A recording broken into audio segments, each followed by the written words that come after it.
नमस्कार प्यारे दोस्तों। आज हम पहली नज़र का प्यार एक रोमांटिक प्रेम कहानी का 9वां भाग लेकर आ गए हैं। दोस्तों, अगर आपने अभी तक इस कहानी के पिछले भाग नहीं देखे हैं तो इस वीडियो के डिस्क्रिप्शन बॉक्स में प्लेलिस्ट का लिंक मिल जाएगा, आप वहां जाकर देख सकते हैं। तो चलिए दोस्तों, अब हम आगे की कहानी को शुरू करते हैं। साहिल ने जैसे ही रैना को अपनी गोद से उतार कर बेड पर बिठाया, उसने फौरन ही लपक कर साहिल को कमर से पकड़ लिया था और उससे लिपट कर उसी तरह रोती रही। साहिल कुछ देर तक चुपचाप खड़ा रहा और रैना बेड पर बैठी उसे अपनी बाहों में जकड़े रोती रही।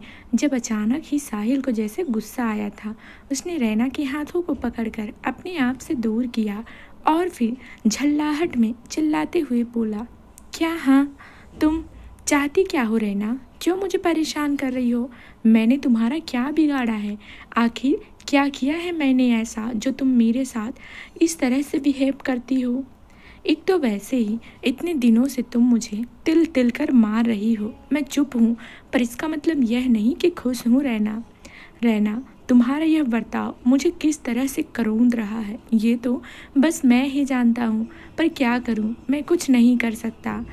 इसलिए कुछ नहीं बोलता, तुम्हारी मर्जी, तुम जानो। साहिल जोर जोर से चीखता, जैसे आज अपनी भड़ास ही रैना पर निकाल रहा था। जो कुछ भी उसने चुपचाप सहा था, आज वो उनको लफ्ज़ दे रहा था। रैना, मैं तुमको फोर्स नहीं करना चाहता कि तुम मुझे एक अहमियत दो या इस रास्ते की कद्र करो। योर लाइफ योर डिसीजन, और तुम जैसे चाहो मुझे ट्रीट करो। मेरा तुम पर कोई जोर नहीं, पर हाँ, इसका मतलब यह भी नहीं कि मैं कुछ फील नहीं करता। मैं भी इंसान हूँ रैना, कम से कम जीने तो दो मुझे। साहिल गुस्से में बोलता हुआ उसकी तरफ झुक गया था, जबकि वह उसी तरह से सहमी हुई सी आंसुओं से सराबोर आंखें फाड़े साहिल के चेहरे के उस चेंज को देख रही थी। आज पहली बार साहिल ने उस पर गुस्सा भी किया था और उस पर चिल्लाया भी था। आज पहली बार ही तो साहिल इतना बोला था और जैसे रैना को सब कुछ, उसकी सारी जातियाँ, सारे नज़रअंदाजी के जुल्म याद किया दिला रहा था। क्यों क्यों तुम मुझे नहीं समझती हो रैना? तुम्हारी वजह से सिर्फ मैंने ही नहीं, मेरा पूरा परिवार भी, सब लोग टेंशन में है। पहले तो तुम्हारी उस मोबाइल की लत की वजह से, फिर सबको मेरे जैसे ही इग्नोर करने की वजह से, और आज ये सब। साहिल अपना माथा हाथों की अंगुलियों से रगड़ते हुए चुपचाप गया जब रैना ने उसका हाथ पकड़कर थाम लिया। साहिल, साहिल प्लीज़, मुझे पता है आप नाराज़ हैं मुझसे। मैंने काम ही ऐसे किए हैं, आपको इग्नोर किया है, आपको सताया है, बेवजह सजा दी है, पर मुझे आपसे दूर नहीं जाना साहिल। मेरी बात, shut up, just shut up. एकदम चुप रहोगी तुम अब। इससे पहले रैना कुछ और बोल पाती, साहिल ने अपना हाथ झटक कर वापस खींच लिया। टेल मी वन थिंग, ये क्या पागलपन मचा रखी है तुमने? इतने दिनों से तुम्हें मेरी ज़रूरत नहीं थी और आज तुम मुझे छोड़ना नहीं चाहती। ये कैसा खेल है रैना?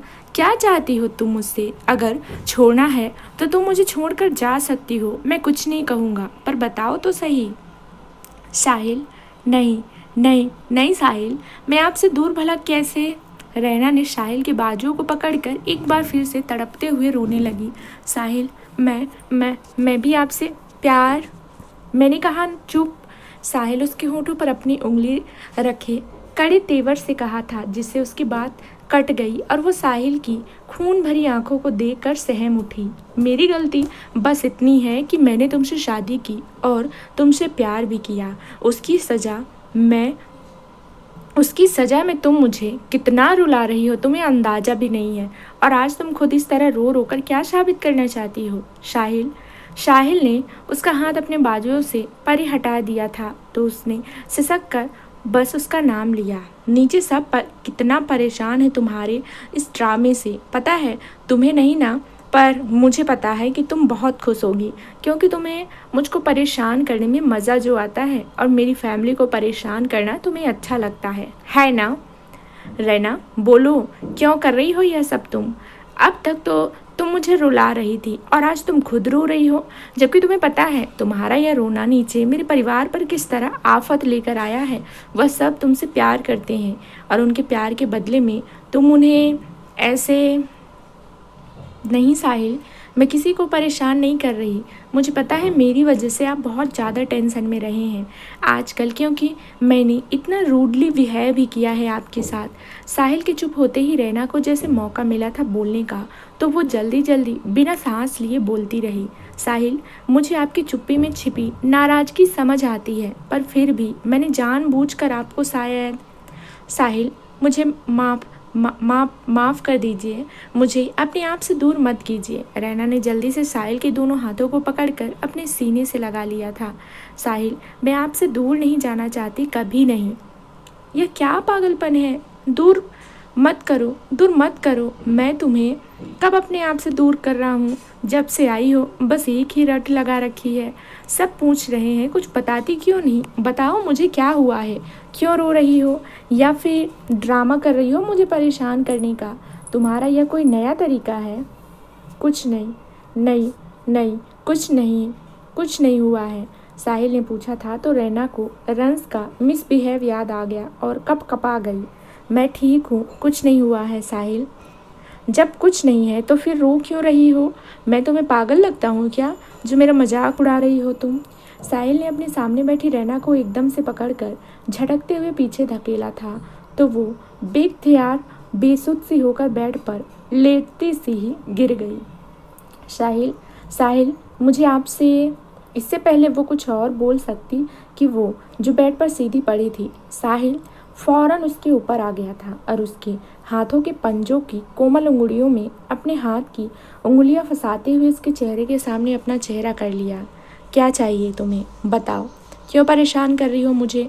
साहिल ने रैना के गाल पर फैले आंसुओं को अपने होठों से छू कर इस बार नरम और एक सरगोशी में हौले से कहा, इतना रोगी तो तुम्हें प्रॉब्लम हो ना हो, मुझे तकलीफ होती है। प्यार करता हूँ मैं तुमसे।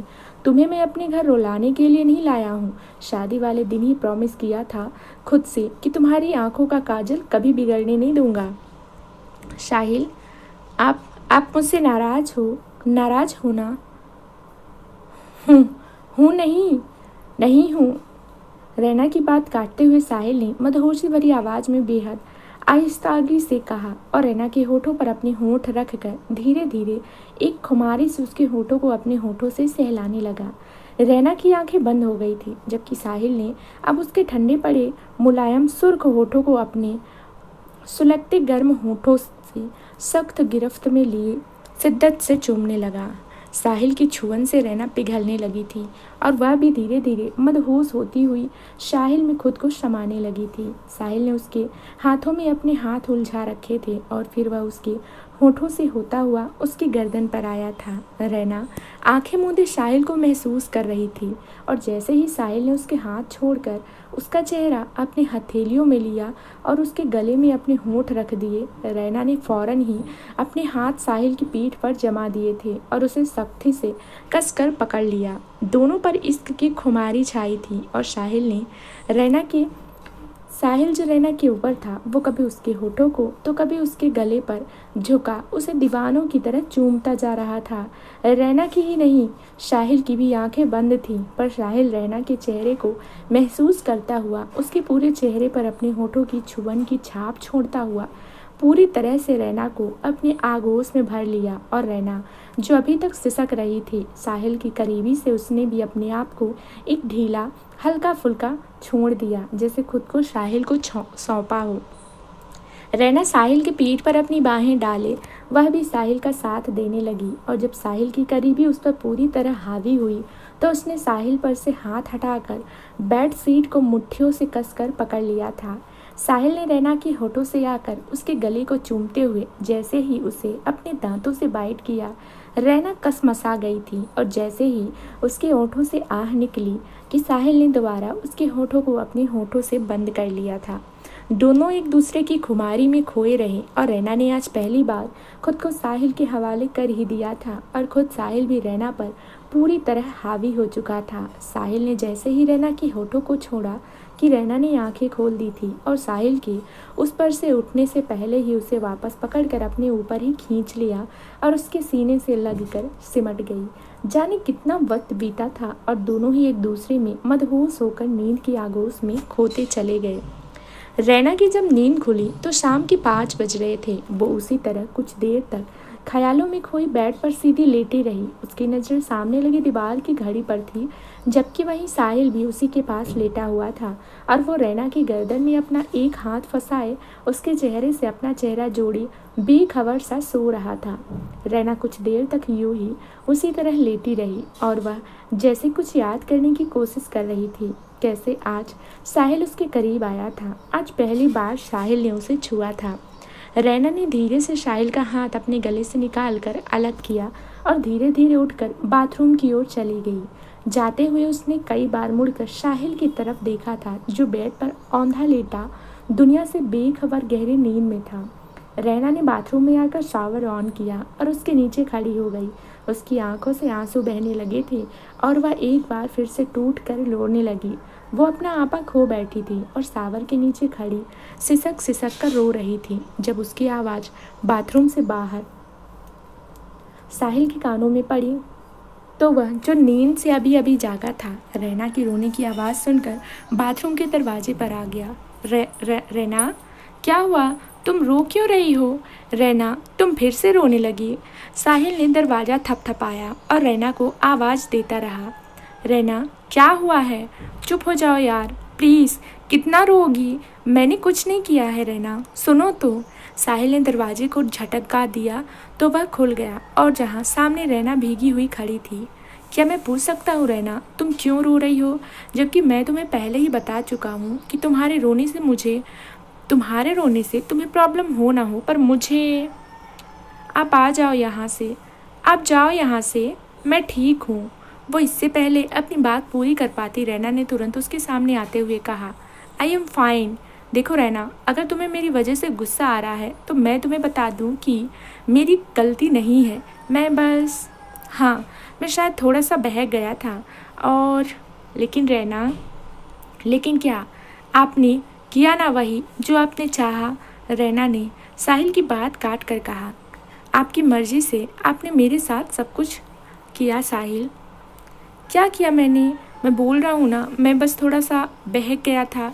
वह भी तुम्हें रोते हुए देखा तो गुस्सा आया मुझे और इसलिए शायद गुस्से में मैं कुछ ज़्यादा ही आपको गुस्सा आया और आपने मेरे साथ क्या किया? मैंने तुम्हारे साथ, तुम शायद भूल रही हो रैना कि मैं तुम्हारे करीब ज़रूर आया हूँ, लेकिन यह तुम भी जानती हो कि मैंने तुम्हारी साड़ी का एक कोना भी तुम्हारे तन से 1 इंच तक सरकने नहीं दिया। और अगर फिर भी तुम मुझे शर्मिंदगी फील कराना चाहती हो तो चॉइस इज़ योर। कपड़े नहीं छुए मेरे। रैना ने धीरे से, जैसे खुद से ही कहकर अपने आप को ही इस बात का रियलाइज़ करवाया कि साहिल सच ही तो कह रहा है। क्या सोच रही हो? रैना, जो साहिल की बात पर जैसे खो कर रह गई थी, तो साहिल ने दोबारा कहा, मुझे दोषी बनाना है ना, इट्स फाइन, पर मत भूलना कि मैं तुम्हारा पति हूँ और इतना तो हक मेरा है ही तुम पर हाँ, शायद मैं तुम्हारी नज़रों में गैर हूँ तो तुम जो चाहो सज़ा दे सकती हो मुझे, लेकिन प्लीज़ यू रोना बंद करो, मुझको अच्छा नहीं लग रहा। यही तो साहिल कि आपका हक है मुझ पर, तो क्या आप मेरे साथ कुछ भी कर सकते हैं क्या? क्या किया है मैंने, बताओगी? इस बार साहिल को और ज़्यादा गुस्सा आया और वह अपने सर पर हाथ फेरते हुए ज़ोर से चिल्ला उठा। साहिल की चीख पर रैना डर से चौंक गई, पर वह जैसे ही घबराकर 2 कदम पीछे गई, साहिल ने लपक कर उसे पकड़ लिया और बाथरूम की दीवार से लगा दिया। बोलो रैना, बताओ क्या चाहती हो?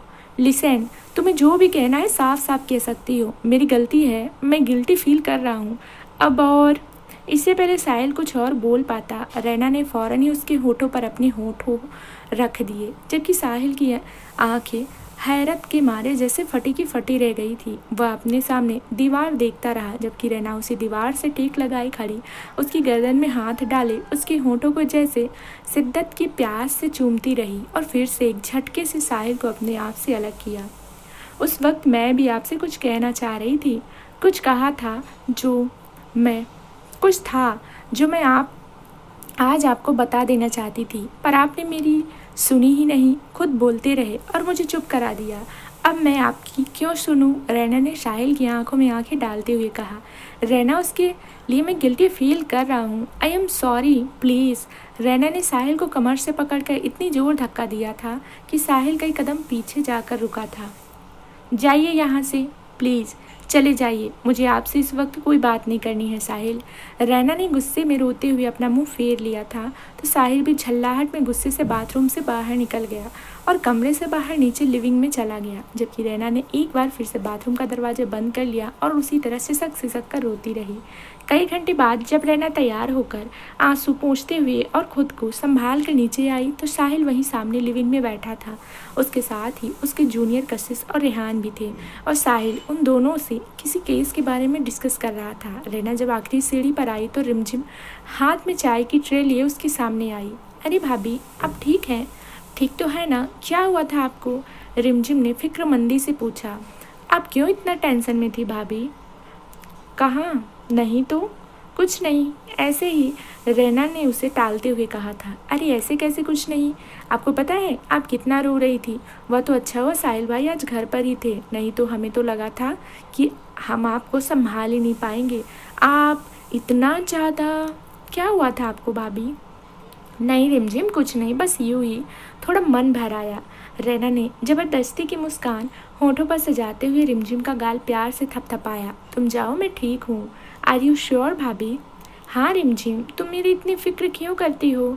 क्योंकि आप मेरी क्यूटी पाई और स्वीटनेस हो, माई मीठी चाशनी भाभी। रिमझिम ने शरारत से हंसकर कहा तो रैना को भी हंसी आ गई। भले ही कुछ भी हो पर यह परिवार अब उसका अपना था और जिसमें उसकी जान बसती थी। अच्छा ऐसा क्या? थैंक यू, पर मैं ठीक हूँ रिमझिम, यू डोंट वरी स्वीटी। अच्छा भाभी, आप यह चाय साहिल भाई को और उनकी फ्रेंड्स को दे आएंगी क्या? मुझे अभी राधा भाभी के लिए फ्रूट्स लेकर जाने हैं, वह अपनी रूम में है ना, उनकी तबीयत ठीक नहीं है। रिमझिम ने याद करते हुए कहा और अपने हाथ में पकड़ी चाय की ट्रे रैना के सामने कर दी। अरे नहीं रिमझिम, तुम साहिल को चाय दो, मैं राधा भाभी के लिए फ्रूट्स ले जाती हूँ। रैना ने एक ही सांस में कहा था जैसे साहिल का सामना नहीं करना चाहती हो। नहीं, मुझे राधा भाभी ने बुलाया है, उन्हें मुझसे और भी कुछ काम होगा, आप चली जाइए ना प्लीज़। इस बार रिमझिम ने ज़बरदस्ती की रिक्वेस्ट करते हुए उसके हाथों में चाय की ट्रे थमा दी और वहाँ से चली गई। रैना ने एक नज़र साहिल की तरफ देखा जो पूरी तरह से उससे बेखबर अपने दोस्तों के साथ बातों में खोया फाइल लिए देख रहा था और अब ना चाहते हुए भी रैना धीरे धीरे उसकी तरफ आने लगी। Hello ma'am. रैना को आता देख कशिश और रेहान दोनों ही उठकर खड़े हो गए और बेहद रिस्पेक्ट से बोली। अरे क्या हुआ, आप लोग खड़े क्यों हैं? प्लीज़ बैठिए ना। रैना ने चाय की ट्रे सेंटर टेबल पर रखते हुए रेहान और कशिश से कहा था जो हाथ बांधे उसके सामने खड़े हुए थे, जबकि साहिल ने भी नज़रें ऊपर उठाई थी पर कुछ बोला नहीं। मैम ये कैसे होगा, पहले आप बैठिए फिर हम बैठेंगे। रेहान ने रैना को सोफे की तरफ इशारा करते हुए कहा था और खुद पीछे हट गया। मैम आप हमारे साहिल सर की वाइफ हैं, हमारी मैडम, और आपके सामने हम कैसे बैठ सकते हैं जबकि आप खड़ी हुई हैं? नहीं नहीं, इट्स ओके, आप लोग बैठिए, मुझे काम है। रैना ने फॉर्मेलिटी में पर काफ़ी अपनेपन से मुस्कुरा कर कहा था और वहीं सेंटर टेबल के पास बैठते हुए चाय बनाने लगी।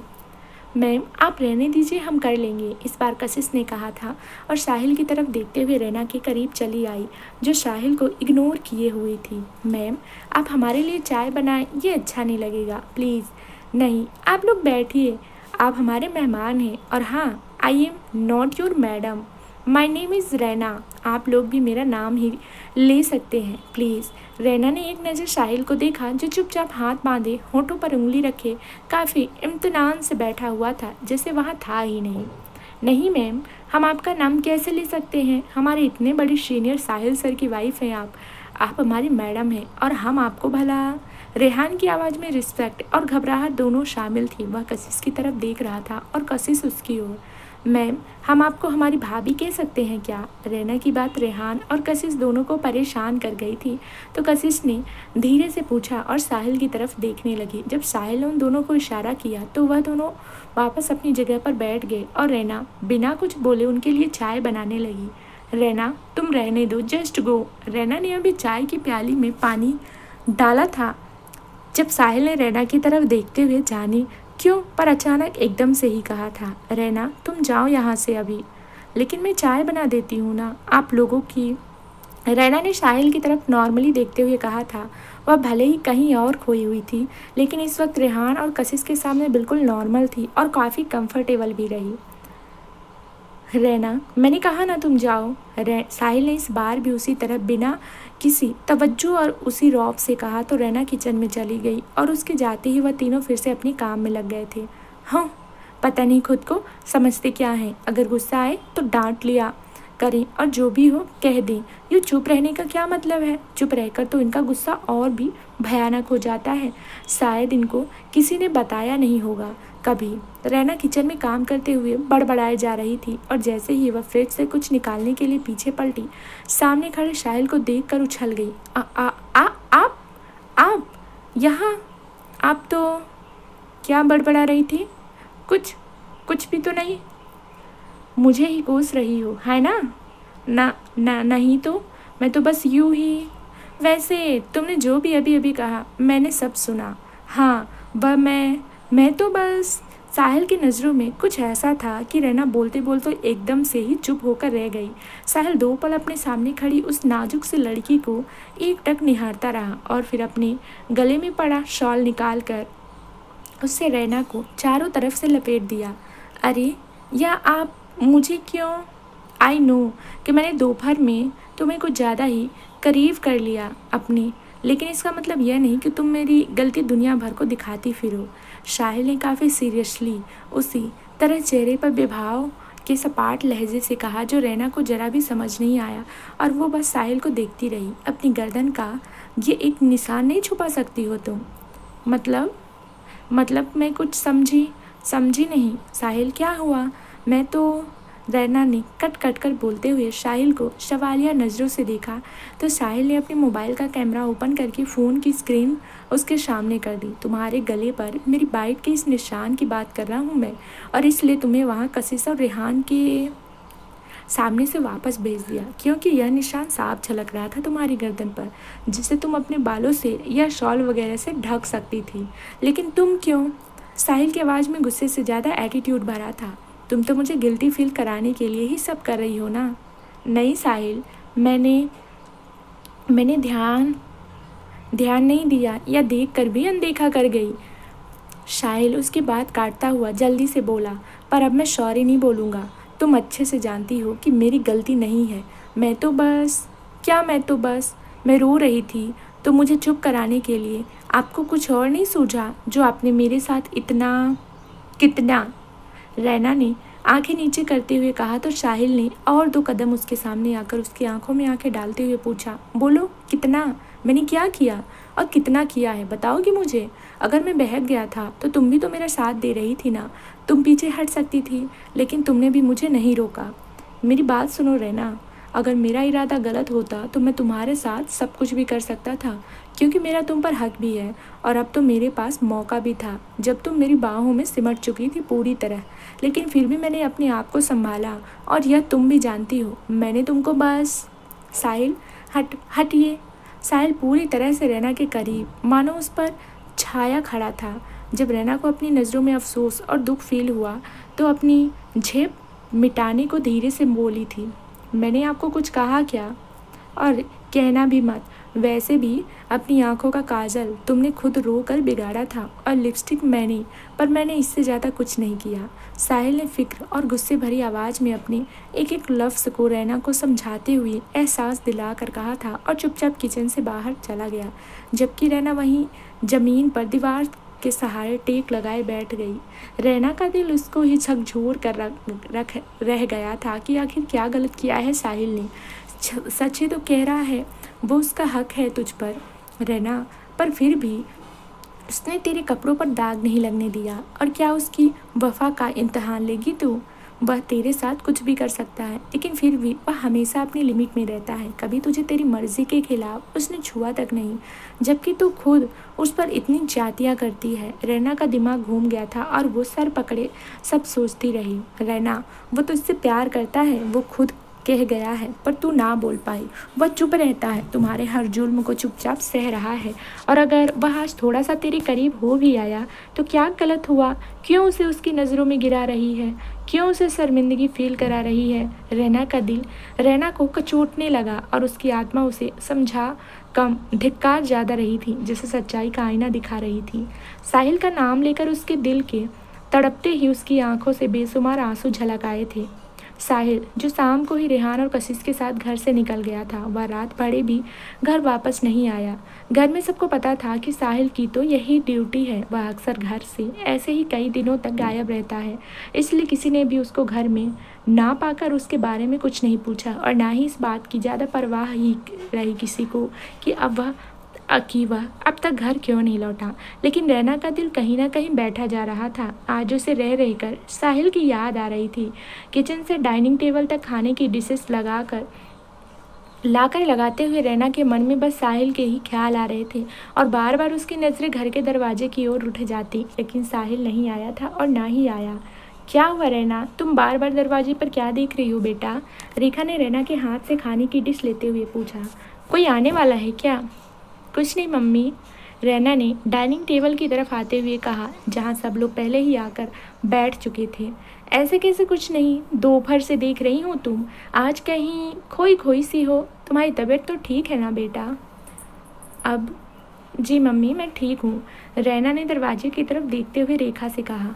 मुझे साहिल ने बोला कि तुम्हारा मन भर आया था इसलिए तुम रो रही थी दोपहर में, लेकिन अभी भी तुम मुझे उदास सी लग रही हो। अगर तुमको कोई प्रॉब्लम है तो मुझसे बोलो बेटा। नहीं मम्मी कुछ नहीं, मैं ठीक हूँ, साहिल ने सही कहा। बस दोपहर में मेरा थोड़ा सा जाने को, पर अभी मैं ठीक हूँ। रैना ने रेखा को जबरदस्ती की जख्मी सी मुस्कान से देखते हुए कहा और वापस दरवाजे की ओर देखते हुए साहिल का इंतजार करने लगी। तुम्हारा मन नहीं लग रहा हो तो तुम कुछ दिनों के लिए मीता भाभी के पास चले जाओ, मैं साहिल को बोल दूंगा, वह तुम्हें तुम्हारे घर छोड़ आएगा। इस बार अतुल ने खाना खाते हुए निवाला रोक कर कहा। कब से मिली नहीं हो किसी से, जाकर घूम आओ। नहीं नहीं पापा मैं ठीक हूँ, आप चिंता मत कीजिए। वो साहिल अभी तक घर नहीं आए हैं ना, इसलिए मैं। ओहो, तो यह बात है, हमें तो पता ही नहीं था कि यहाँ पर तो किसी की याद सता रही है भाई। रिमझिम राधा के साथ आते हुए हंसकर बोली थी। वही तो रिम्मी, तभी बार बार यूँ दरवाजे पर नजरें गड़ाए बैठी है। यह अपने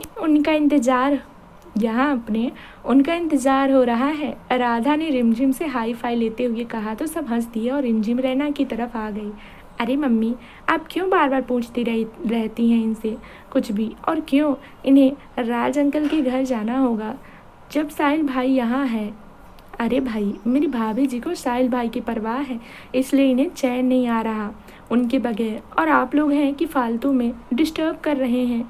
रिमझिम ने शरारत से रैना को छेड़ा। चलिए भाभी, अभी आप हमारे साथ बैठकर खाना खा लीजिए, जब भाई आए तो। रिमझिम ने एक बार फिर से उसकी बात अधूरी छोड़ी और रैना का हाथ पकड़कर उसे लिए डाइनिंग टेबल पर आ गई।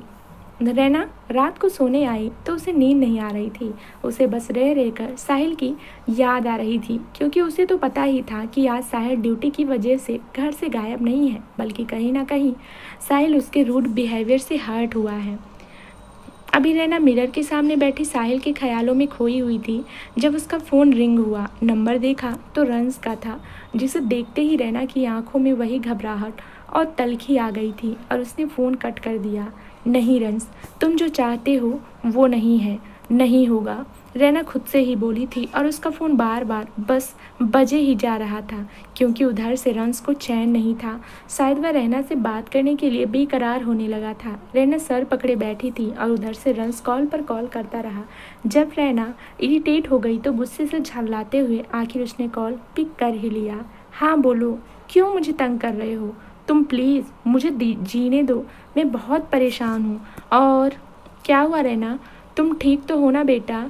ये तुम इतने गुस्से में क्यों हो? रैना, जो बिना मोबाइल स्क्रीन देखे कॉल रिसीव करते ही जिसे रंज समझकर भड़क उठी थी, उधर से आई मीता की आवाज़, पर ठगी से बैठी रही और जैसे ही उसके पास कुछ ऐसा ना था कि काश वो अपने बोले गए लफ्ज़ों को वापस ले सकती। बोलो रैना, क्या हुआ? तुम क्यों परेशान हो? नहीं तो नहीं दी मुझे लगा कोई और है तो मैं। रैना ने अपने खुश्क होठों पर जबान फिराते हुए बात संभालने को कट कट कर कहा था। क्या बताती मीता को कि वो रंस को डांट रही थी?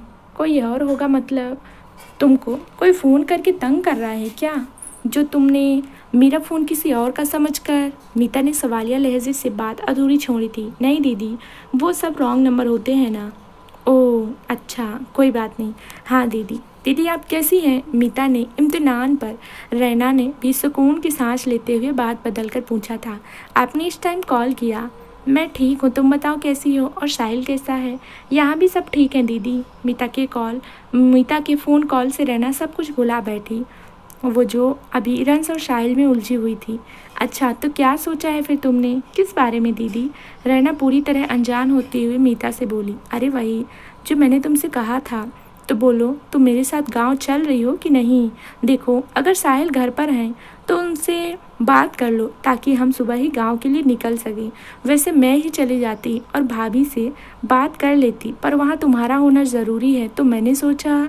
मीता एक एक लफ्ज़ बड़े ही नरम और गहराई से कहते हुए रैना को समझा रही थी। रैना, ज़मीन के दो हिस्से बराबर होंगे, एक भाभी और उनके बच्चों का होगा और दूसरा सिर्फ तुम्हारा, क्योंकि तुम्हारा कोई और भाई बहन नहीं है। इसलिए दादाजी की सारी ज़मीन जायदाद पर आधा तुम्हारे पापा का और आधा मेरे पापा का हक है, जिसमें से आधा हिस्सा तो तेरी भाभी का हो गया और आधा अब तुम्हें मिलना चाहिए। चाचा जी के हिस्से की पूरी ज़मीन और बाकी सारी दौलत वगैरह तुम्हें मुझे तुम्हारे नाम पर ट्रांसफ़र करवानी है, और इसलिए तुम्हारे साथ मैं चाहती हूँ साहिल भी वहाँ रहे, क्योंकि अब वो भी तो। क्या ज़रूरत है इन सब चीज़ों की दीदी? मुझे कुछ नहीं चाहिए, कुछ भी नहीं। रैना उनकी बातों के बीच में ही जल्दी से बोली। मैं क्या करूँगी ज़मीन वगैरह? तुम्हें नहीं चाहिए, लेकिन यह मेरा फ़र्ज़ है कि मैं तुम्हें तुम्हारा हक दिलवाऊँ। भाभी तो कभी कहेंगी नहीं, पर मुझे तो तुम्हारे बारे में सोचना है। तकरीबन 35 लाख तक की ज़मीन होगी जो तुम्हारे हिस्से में है, और अब यह तो भाभी उसका मुआवजा दे या फिर आधी ज़मीन तुम्हारे नाम करें। रैना, मैंने राज से कहा था तो उन्होंने ही ये सब अरेंजमेंट किए हैं। उन्होंने तो सारे कागजात तक बनवा लिए हैं। बस अब हमें गांव जाना है और भाभी से बात करके तुम्हें तुम्हारा हक दिलाना है। 35 लाख दादाजी की इतनी ज़मीन है, मुझे तो आज पता चला। रैना का मुंह खुला का खुला रह गया। पता कैसे होगा? सब कुछ तो भाभी संभालती थी ना, पर अब तुम भी मैरिड हो तो तुम्हें तुम्हारा हिस्सा उन्हें देना ही होगा। साहिल घर पर है या नहीं? नहीं दीदी, वह तो बाहर है। मीता ने दोबारा साहिल के बारे में पूछा तो रैना फिर से एक बार वापस साहिल की उलझन में उलझ कर रह गई। दीदी, वह घर पर कहाँ रहते हैं ज़्यादा? हाँ, मैं जानती हूँ कि साहिल घर पर कम, पुलिस स्टेशन में ज़्यादा रहता है, पर फिर भी अगर वो रात में आए या फिर सुबह जल्दी लौटे तो तुम उससे बात कर लेना, और अगर नहीं तो फिर जब तुम कहो मैं तैयार हूँ, बस तुम्हारी हाँ की देर है। मीता ने उसी तरह कहा। साहिल से बात करो, जिस दिन वह फ्री हो तुम्हें लेकर यहाँ आ जाए, और फिर यहीं से मैं और राज तुम्हारे साथ गाँव चलेंगे। ठीक है दीदी, मैं साहिल से बात करती हूँ। अभी तो मैं कुछ कह नहीं सकती क्योंकि वो पता नहीं कब आए। रैना बनावटी मुस्कान से बोली थी, पर उसके दिल में अब साहिल की खामोशी ने हलचल मचा रखी थी। साहिल शाम से नहीं आए दीदी। हाँ, तुम जल्दी से जल्दी उनसे बात करने की कोशिश करो, फिर बताओ। रैना, कोई मामूली बात नहीं है 35 लाख की ज़मीन। या तो तुम्हें वो ज़मीन मिलेगी या फिर भाभी तुम्हें तुम्हारा मुआवजा यानी नगद पैसे देंगी, और 35 लाख रुपए तुम्हारे फ्यूचर के लिए बहुत है रैना। हाँ दीदी ठीक है। रैना ने ठंडी हामी भरी थी, जैसे उसे इतनी बड़ी रकम की या ज़मीन जायदाद की कोई ज़रूरत ही नहीं थी। मैं साहिल से बात करूँगी दीदी। रैना कहते हुए जैसे ही मुड़ी कि सामने दरवाजे पर साहिल को खड़ा देखकर ठिठक गई, और फिर जल्दी से फ़ोन पर मीता से बात जारी रखते हुए बोली। दीदी अभी आप फ़ोन रखिए, मैं आपसे बाद में बात करती हूँ। क्या करना है यह मैं बताऊँगी आपको, ठीक है? ठीक है बेटा, खुश रहो। मीता ने उसे हंसकर आशीर्वाद देते हुए फ़ोन रख दिया, जबकि रैना उसी तरह मोबाइल कान से लगाए उस दरवाजे की ओर देखती रही जहां साहिल खुद भी चुपचाप अपनी घूरती नज़रें उसके चेहरे पर टिकाए हुए खड़ा था। साहिल आप? रैना जल्दी से साहिल की तरफ बढ़ने लगी, जब साहिल ने उसे अपने हाथ के इशारे से वहीं रोक दिया। तुम शायद बिजी हो अपने फ़ोन में। वैसे कौन था? रंस है ना? साहिल, ये आप क्या इट्स ओके, तुम अपनी बात कर लो, मैं तो फ्रेश होने आया था। वह वापस चला जाऊंगा या बाद में कर लूँगा, साहिल ने खामोश और मायूस आवाज़ में जताते हुए कहा। और साहिल की वह लजर भरी आवाज़ रैना के दिल पर चोट कर गई। साहिल, ऐसा नहीं है, मैं तो बस दीदी, अपनी मीता दीदी से बात कर रही थी। आप मेरा फ़ोन चेक कर सकते हो। फ़ोन चेक करने के लिए मैं कोई शक करने वाला इंसान नहीं हूँ। तुम्हारी मर्जी, तुम जो चाहे करो, मुझे क्या। साहिल बाथरूम की तरफ जाने के बजाय सीधा आकर बेड पर बैठ गया, जबकि रैना उसकी बातों से ज़्यादा उसकी सीरियस और खामोशी भरी आवाज़ और उस मायूस चेहरे की नमी ही देखकर बेचैन हो रही थी। वह जल्दी से साहिल के पास आ गई। साहिल, मुझे आपसे कुछ बात करनी है।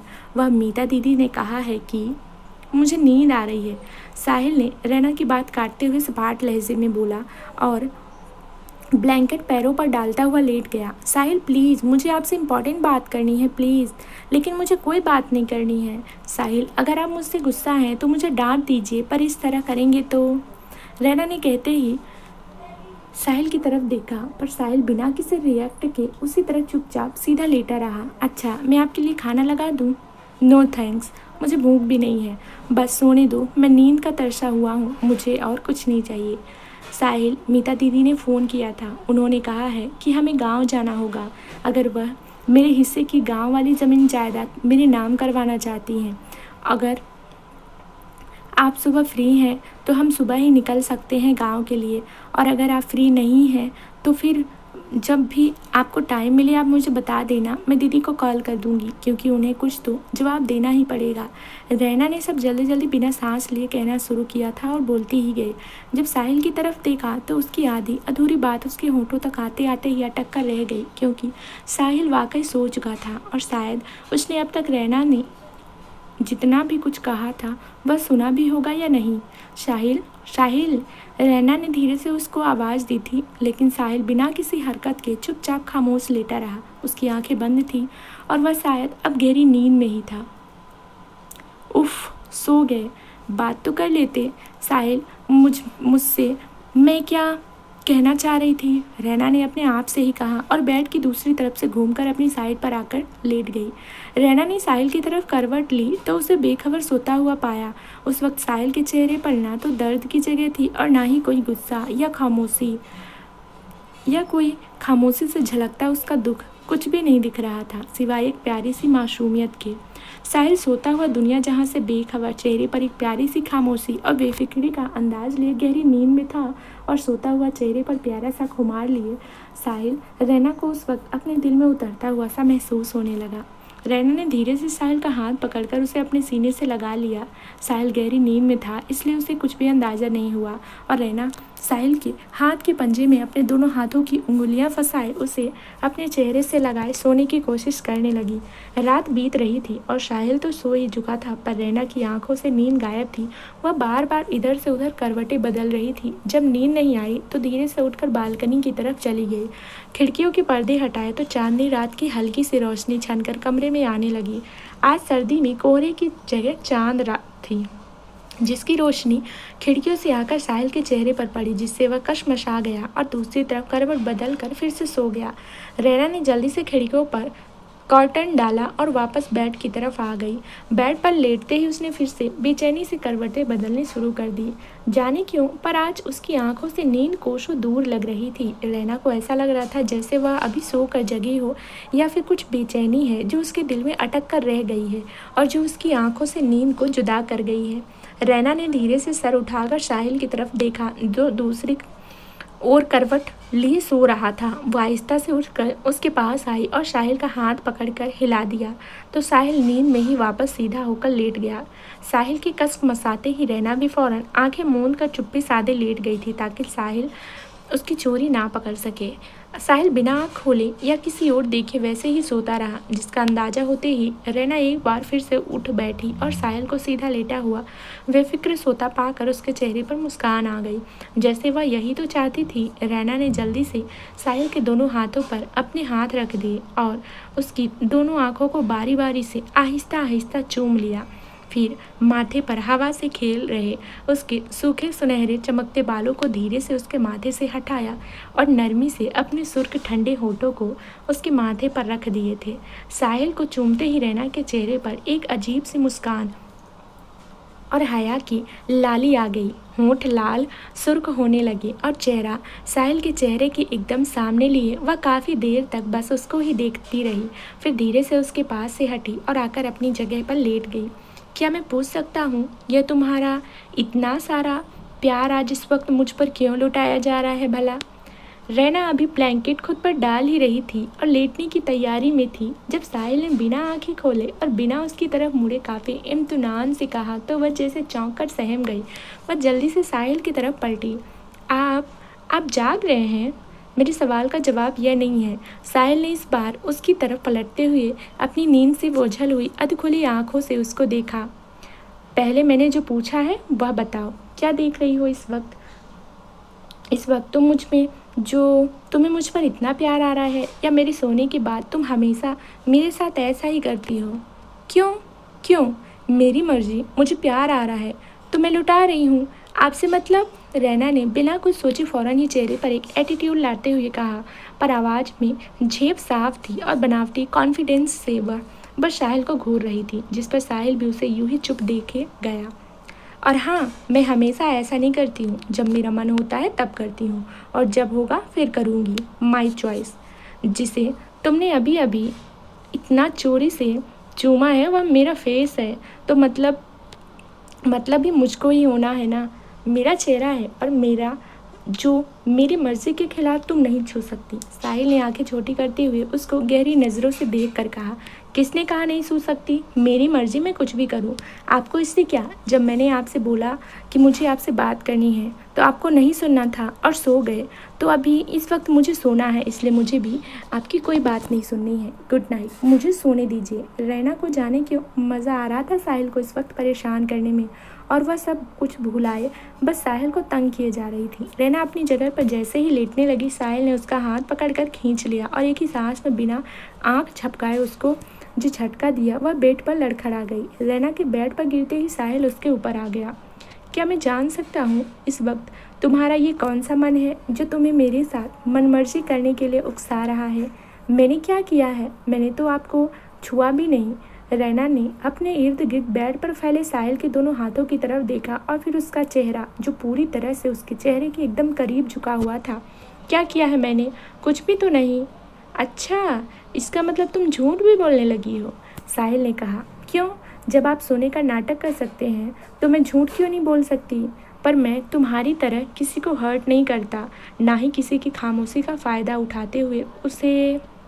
इस बार साहिल ने थोड़ा नम और भरे भरे लहजे में रैना की आंखों में झांकते हुए एक शिकायती अंदाज से कहा। तो रैना जैसे शर्मिंदगी से झेप गई और उसे एहसास हुआ था कि साहिल ने क्या जताने के लिए यह बोला है। नहीं साहिल, मैं आपको, सो जाओ और मुझे भी सोने दो। इससे पहले रैना अपनी बात पूरी करती साहिल उसके ऊपर से हट गया और अपनी जगह वापस सो गया, जबकि साहिल की आवाज़ में जो दर्द था वह रैना दिल से महसूस कर रही थी।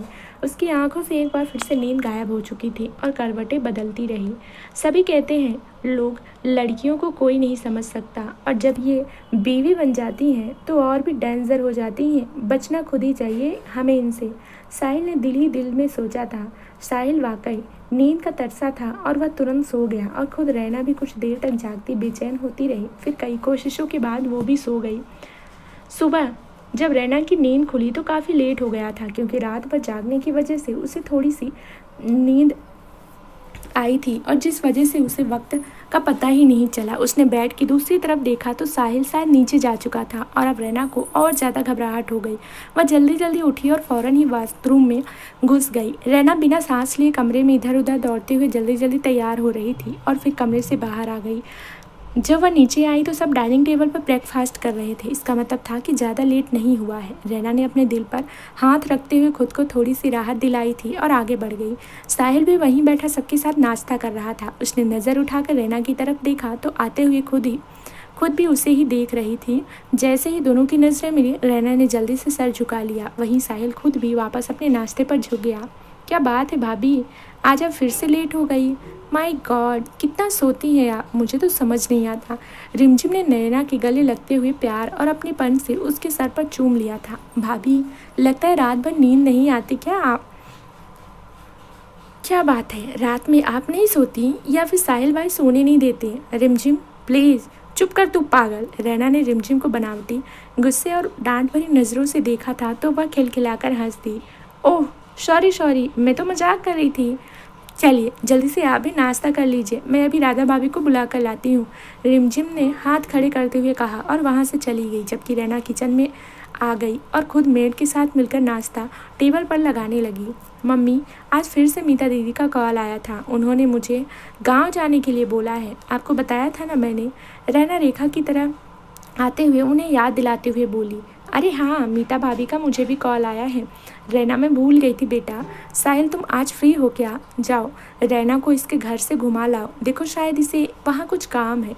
रेखा ने रैना की तरफ से मुड़कर साहिल को देखा था, जो अमर और अतुल के साथ बैठा काफ़ी इम्तिनान से नाश्ता कर रहा था।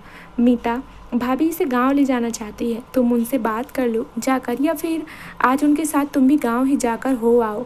पता नहीं क्या काम है, भाभी ने बताया नहीं, बस इम्पॉर्टेंट है कह रही थी। नहीं mummy, I am not free, मुझे अभी के अभी पुलिस स्टेशन जाना है, कुछ अर्जेंट है और शायद ही आज पूरा दिन मुझे ज़रा भी मौका मिल पाए। साहिल ने अपनी माँ की बात काटते हुए जल्दी से कहा था और उठकर खड़ा हो गया। मैं बिल्कुल भी आज फ्री नहीं हूँ, मेरे पास बहुत काम है, सॉरी।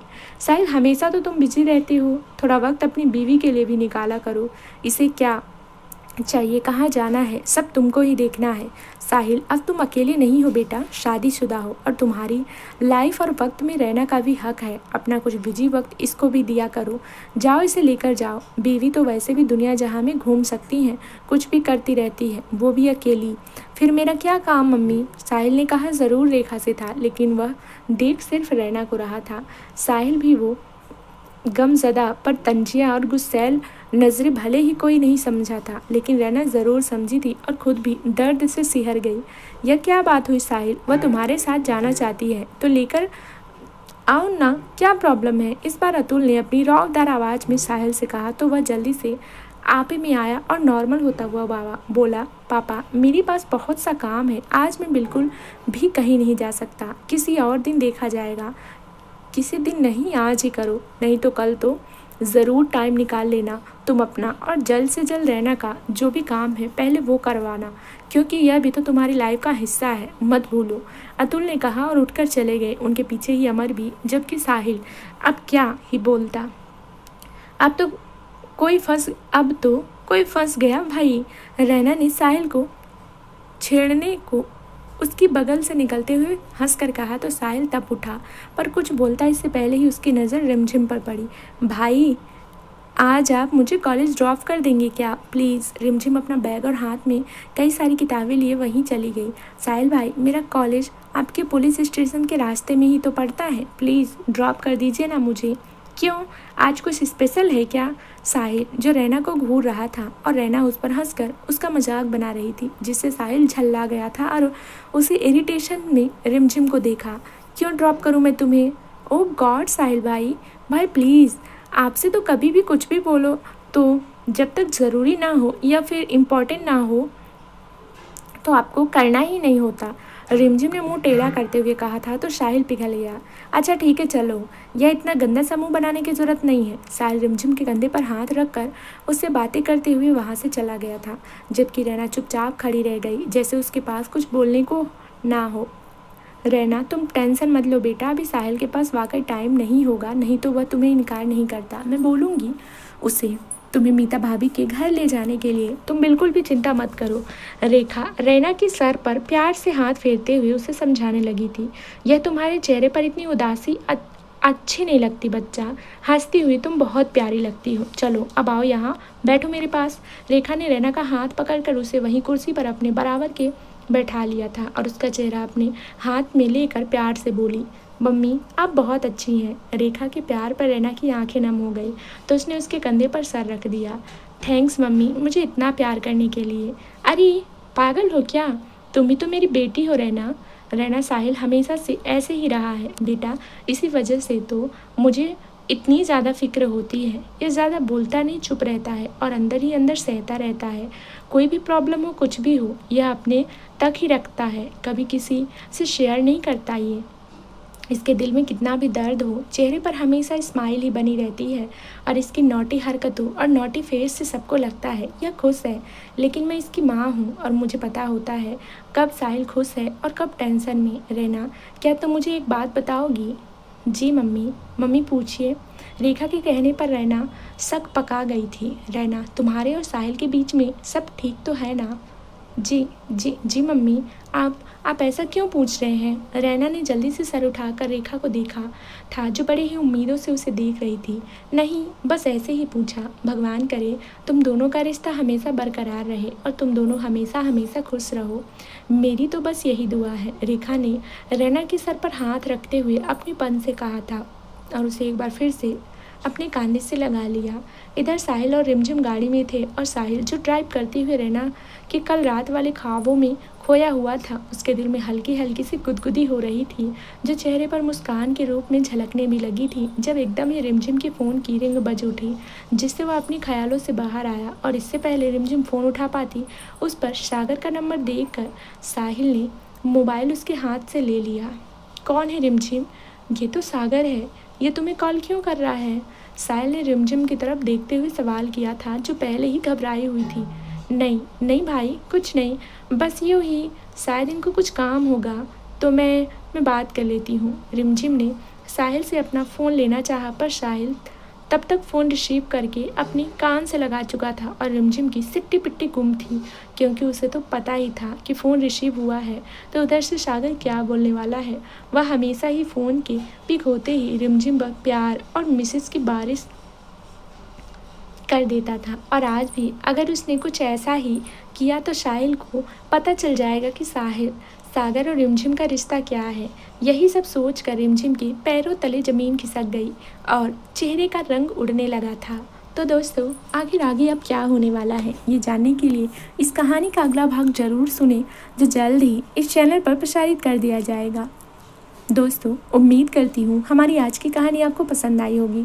अगर पसंद आई है तो वीडियो को जल्दी से लाइक करें और चैनल पे नए हो तो चैनल को जल्दी से सब्सक्राइब कर लें और साथ ही बेल आइकन को भी प्रेस करें, ताकि मेरे जब भी नेक्स्ट कहानी का वीडियो डले तो उसका नोटिफिकेशन सबसे पहले आप तक पहुँचे। धन्यवाद दोस्तों।